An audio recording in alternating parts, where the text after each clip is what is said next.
רוצה לספר לכם על מישהו שהגיע עם תחושה מאוד מאוד קשה של דה-פרסונליזציה ודה-ריאליזציה. תחושה של ניתוק מאוד קשה, הוא הלך לכמה טיפולים וזה לא עזר לו, הוא היה די מיואש, ואז הוא ראה את הסיפור האישי שלי ביוטיוב. וככה הוא הגיע אליי עם מעט של תקווה ואמר, אולי את תצליחי לעזור לי, אולי את תדעי מה יש לי ומה אפשר לעשות. אז כמובן שהוא יצא מזה, עשינו תהליך, ואני הולכת לשתף אתכם למה זה התחיל לו, למה זה נמשך ואיך טיפלנו בזה. אז בואו נעשה פתיח קצר ונתחיל.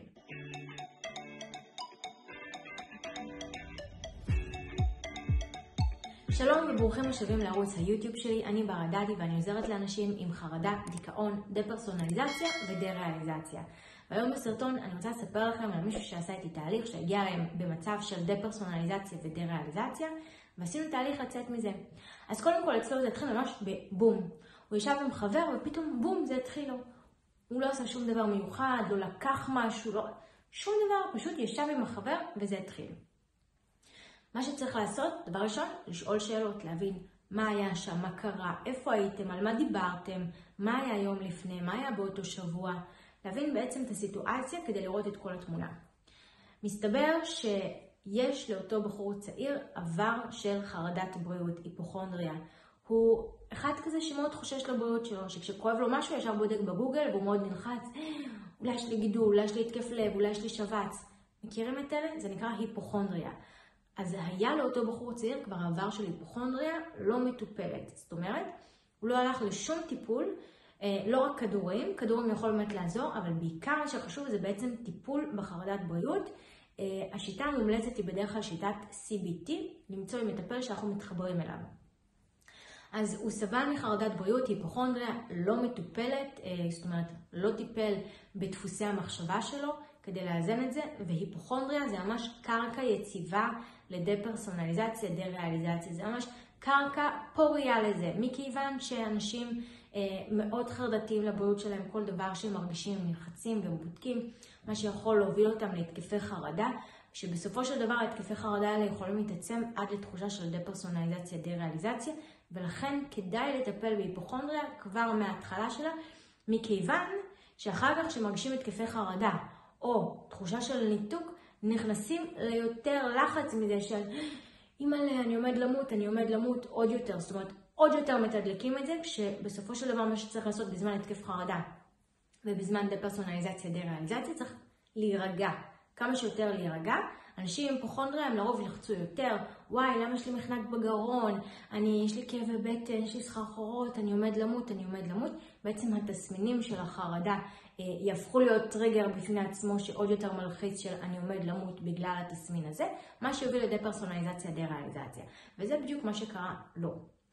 אז ככה היה מסתבר שבאותו שבוע עשה איזושהי בדיקה מאוד חשובה שהוא חיכה לתוצאה, והוא מאוד מאוד מאוד מאוד חשש, אף על פי שלא הייתה באמת סיבה לחשוש, לא באמת הייתה איזושהי סכנה ממשית לבריאות שלו, אבל הוא חשש, כי כמובן פה חרדת הבריאות מתערבת, זה איזשהו דפוס חשיבה שלוקח כל דבר לקיצון, וככה חושב על הדבר הכי גרוע ביותר, ונותן לזה משקל מאוד מאוד גדול מבחינה בריאותית, וכבר מדמיין איך זה, הוא יסבול, הוא יהיה נכה, הוא ימות, זהו, הלכו לו החיים. וכמובן המוח מגיב לזה, מכיוון שהמוח לא מבדיל בין דמיון למציאות. כשאנחנו חושבים על משהו מצחיק, אנחנו צוחקים במציאות. ולכן היה מראש באותו שבוע איזושהי חרדה מתמשכת, הייתה איזושהי דריכות, היה חוסר שקט, היה איזשהו לחץ. ואז מה שקרה, כשהוא ישב עם החבר והם דיברו על איזה משהו שבאופן לא מודע כמובן, הוא פשוט הצית לו רגע לזיכרון את אותה בדיקה, הוא נכנס ללחץ מהדבר הזה עם עצמו במחשבות, והלחץ הזה מהר מאוד הגיע לחרדה, שהוא ניסה עדיין להמשיך לשבת רגוע ולהישאר עם החבר, כשבראש שלו המוח שלו רץ, וכל התסמינים הפיזיים שהוא התחיל להרגיש בחרדה, מכיוון שגם בזמן חרדה כדאי שכן יהיה פעילים ונזוז, מכיוון שהדיסוננס הזה בין מה שקורה בגוף ובמוח, שמשתחרר מלא אדרנלין וקורטיזול, והמוח בעצם רוצה שאנחנו נהיה פעילות, שאנחנו נברח או נילחם, אנחנו אמורים להיות באיזושהי פעילות פיזית. ולעומת וכשאנחנו יושבים, אז יש דיסוננס, בעצם הגוף לא יכול לפרק את זה, ואז אנחנו נרגיש את התסמינים של החרדה אפילו חזק יותר. אז התסמינים התעצמו, מדובר במישהו עם חרדת בריאות, הוא כמובן כבר אמר, מה זה הדברים האלה? זהו, אני באמת עומד למות, בטוח התוצאות של הבדיקה יצאו חיוביות, וזהו, אני כנראה הולך לקבל שבץ, או התקף לב, וזהו, ואני כמובן, די, הוא כבר ממש הספיד ועשה לוויה לעצמו בראש, מה שגרם כמובן לחרדה להתעצם יותר ויותר ויותר, שהוא רגיש מנותק.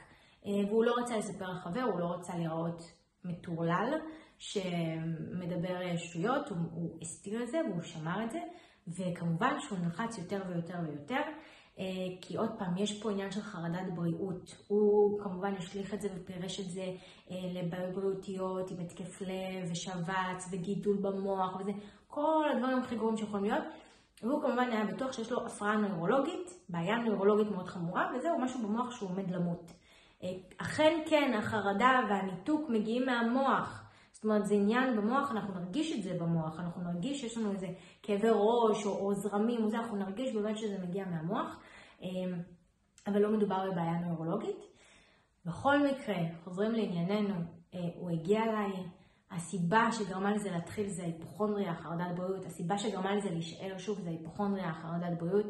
מה שהיה צריך לעשות זה לטפל באמת בהיפוכונדריה, בחרדת בריאות, קודם כל לתת לו מענה לחרדה הבריאותית שלו, להסביר לו למה הוא חווה את מה שהוא חווה, מה קורה מבחינה פיזיולוגית, במוח, בגוף, ככה למסגר לו את כל התסמינים, לתת לו ביטחון שהכל בסדר, שהוא בריא, שהוא לא חולה, שהוא לא עומד למות.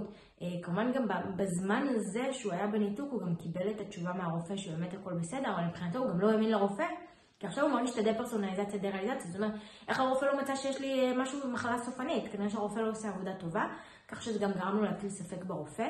כמובן שהוא לא הבין שיש הבדל בין מה שהרופא עושה לבין מה שהוא חווה, שמה שהוא חווה זה בעצם יושב על רגש ועל פרשנות מוטעת, וזה לא משהו שמוצאים בבדיקות פיזיות. בכל מקרה, בסופו של דבר, טיפלנו בחרדת בריאות, בהיפוכונדריה, עזרנו לו להירגע, כמובן שהוא קיבל כלים להתמודד עם המחשבות הטורדניות ועם דפוסי חשיבה, דרך הקורס כמובן לתרגל כל הזמן, באמת כמה שיותר, זה עזר לו מאוד, הוא יצא מהניתוק, היו אחר כך התקפי חרדה, זה היה מאוד ברור שיהיו אחר כך התקפי חרדה, הכלים עזרו לו.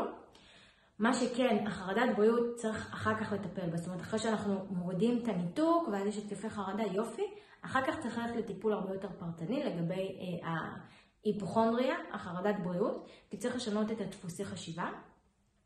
אז באמת אחרי שכבר מצבו היה הרבה יותר טוב, המלצתי הולכת לשיטת טיפול CBT, אצל מישהי שהוא מתחבר אליהם, ושמתמחים בחרדת בריאות, היפוכונדריה, שיודעים להתעסק עם זה, כדי ללכת וממש לטפל בזה מהיסוד בהיפוכונדריה ובחרדת בריאות, כדי לשנות את דפוסי החשיבה, על מנת שזה לא יחזור לו וגם כדי שזה לא ינהל לו את החיים ולא יפריע לו.